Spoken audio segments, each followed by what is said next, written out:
It's on my mind, the pogrom.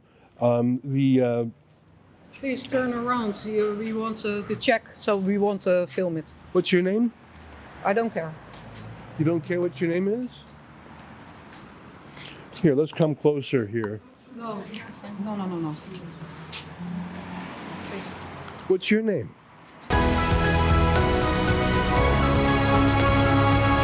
Well, I was rushing home from the prison, not rushing home, rushing to the airport to come here to Amsterdam, where I am today, because on Thursday night there were anti-Semitic riots. I think you could even call them a pogrom on the streets of Amsterdam. The football team, that's what they call soccer over here, Ajax, was hosting the football team from Israel called Maccabi. And the thing about the Ajax team is it's got some Jewish characteristics. Some of their fans, who are not Jewish, by the way, fly Israeli flags, sing the Jewish song Hava Nagila. For a variety of historical reasons, it would sort of be like the Cleveland Indians and, the Tomahawk Chop or the Atlanta Braves. Believe it or not, some of the Dutch sports teams have a Jewish character, like those sports teams have a Native American character. But when you had the combination of the Ajax team and the Maccabi team, where thousands of fans came over from Israel, well, you had a situation where the local Islamist immigrants here in Amsterdam, well, they couldn't resist a bit of a pogrom. Here, take a look at some of the insane footage of foreign and, in some cases, Dutch-born Islamist extremists beating Jews senseless, leading some unconscious, driving over some in cars. I'm going to play a couple of minutes of found footage, much of this recorded by the pro-Hamas activists documenting their crimes in a manner similar to what happened in Gaza, attacking southern Israel on October 7th, 2023.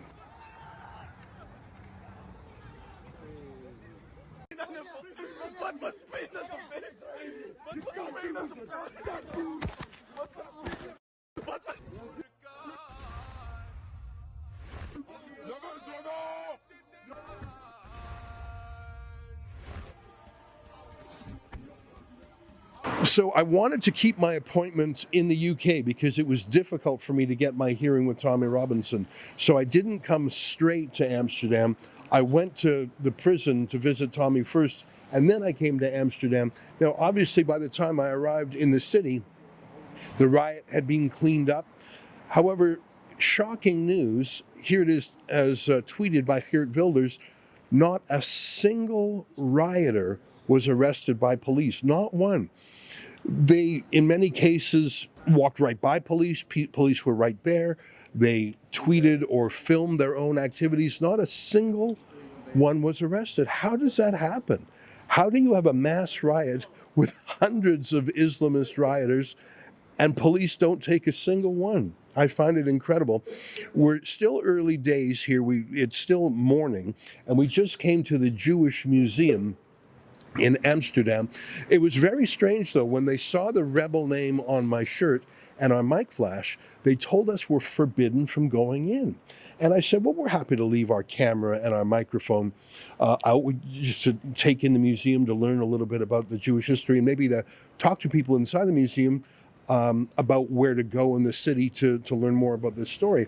I found it very weird that because we were with Rebel News and they specifically talked about Rebel, they banned us from going in. I think they were panicky or something. It was very strange. But I want to point out something a little quirky. This Jewish neighborhood that we're in here, it used to be a Jewish neighborhood, and there are some Jews in the Jewish quarter still here. But the Jews on this street were killed. They were deported and shipped away to death camps, and there's little copper bricks in the sidewalk. Most of the sidewalk is just brick, but you can see there's little copper nameplates with the names of individual Jews who were taken away and where they died in the death camps. So you can see that shocking history around here. But I want to criticize the museum, and it's not just because they're banning Rebel News from going in. I've come to Amsterdam because there was a real live medieval style anti-Semitic riot, except for instead of being perpetrated by the local community. It was perpetrated by the colonizing community of Islamists.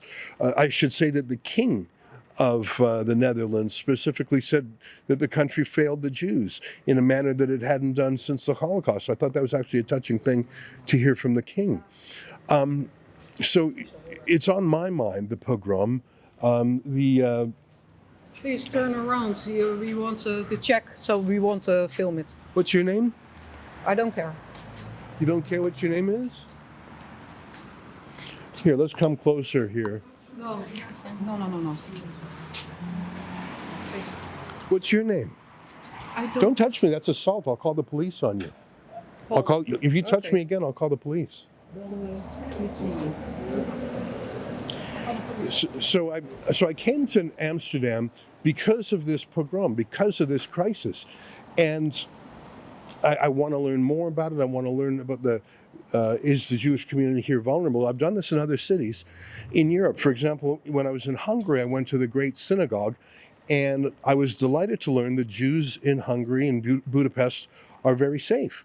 You might recall I talked to some young men in front of the synagogue who said it's easy to be Jewish in Hungary. And in fact, Hungary was voted, Budapest in particular, one of the cities in which is the best place to be Jewish in Europe. And that's a very short list, I can tell you. I want to criticize this museum just for 1 second. As you can see, they like many museums, they have occasional exhibits that are on for a few months. And the exhibit that is starting here in a couple weeks is a sex exhibit. The Jewish Museum, Sex, Jewish Positions. And I can't help but think of two things. First of all, how irrelevant that is to the Jewish story of the Netherlands. Jews came here en masse when they were expelled from Spain in the Inquisition about more than 500 years ago. So there's this incredible historical story to tell of the Jews being kicked out of Spain, coming to the Netherlands, becoming involved in Holland's life, in the life of Amsterdam, being important traders, and actually giving a real boost to the Netherlands as a global power. You may forget the Netherlands actually was a global empire, and the Jews had an important role to play there. And then the horrific story of the occupation of the Netherlands. Hitler was in the Netherlands for 5 years, and many of the Jews were extinguished. Anne Frank was a Dutch story. So you have all these real important stories of Jews in the Netherlands, and the Jewish Museum chooses to have a lascivious exhibit about sex. It shows a disconnect not only from the past, but from the present.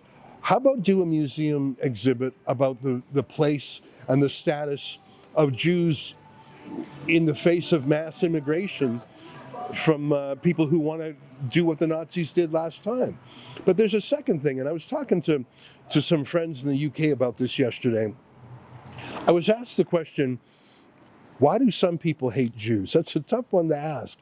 And my response was, I'm not the mayor of the Jews. I can't answer for everyone and for everything, but I have a few ideas. There's some historical reasons. There's some theological reasons. The Jews rejected Jesus' claims and in fact tried him for blasphemy. So there's theological, there's historical reasons. There's some atrocious reasons. I think these days Iran and Qatar fund anti-Semitism in very subtle ways, including on social media. But the answer that I gave to my friend in the UK who asked me about anti-Semitism was, one of the things I think that revs up anti-Semitism is when there are countercultural or anti-cultural things in society that are being led by someone who is ostentatiously Jewish. And I think of the terrible case of Rabbi Shmuley, who is a caricature of a Jew in terms of how he looks and how he sounds. And he just says so many offensive and atrocious things, including about sexuality, and he's doing so with the word rabbi attached to his name. And every time I see Rabbi Shmuley on TV, I just wish he would shut up, because every minute he talks, he creates another 100 anti-Semites. And I have to say, that's how I felt coming here to see that the Jewish Museum of Amsterdam, what's their big focus? It's been a year since the horrific attacks on southern Israel from Hamas. It's been days since the pogrom in this city, and what's their focus? What do they want to tell the world about? Jewish sex positions. I got to tell you, there is no such thing as a Jewish sex position. But this goes to my answer to my friend in the UK yesterday. One of the reasons why anti-Semitism puts roots in the ground is because individuals who pursue countercultural ideas do so in an ostentatiously Jewish way. There is no reason whatsoever why a Jewish museum should be having a sex show. And it's not interesting. This is Amsterdam. There's plenty of sex shows around. It's a very permissive and progressive society. Amsterdam's famous for its red light district of prostitutes. Drugs were legalized here decades before they were in North America. The Jews don't need to get in on the pornographic or drug use story, but the fact that in 2024, that's what the Amsterdam Jewish community cares about is deeply depressing to me. How about tell the story of how the Jews helped build Holland? How about tell a story about how the Jews in 2024 are at risk? Now, to them, being liberal is more important than being Jewish. Oh, hi, it's Ezra Levant here in Toronto with an important message because we need your help. Independent journalism in Canada is under attack. Government censors, big tech deplatformers, and the dying legacy media are all working together to maintain exclusive control on the information you receive. They don't want you to hear other voices like ours, and they really don't want you to be informed and to think for yourself. That's why the work we do here at Rebel News is so important. Our on-the-ground reporting, independent news shows, and special content you won't find anywhere else. It's all designed to give you trustworthy information and alternative viewpoints so you can decide for yourself. We don't get government money, and we are not owned by some big global conglomerate. We're funded by people just like you, so please support independent journalism and help us continue our work by subscribing and becoming a Rebel News Plus member today, right here on the page. Go to rebelnewsplus.com. Members get instant access to all of our shows, invitations to exclusive events, and access to our premium content like live event footage and documentaries you won't see anywhere else. Only Rebel News Plus members can join the conversation by participating in the comments section of our new website. That way you can have your say too. More than anything, though, you'll be able to take pride in supporting real, honest journalism, and you'll help our talented team continue to do the work to push back on the establishment. We really can use your help. We need it, in fact. So thank you, and enjoy Rebel News Plus.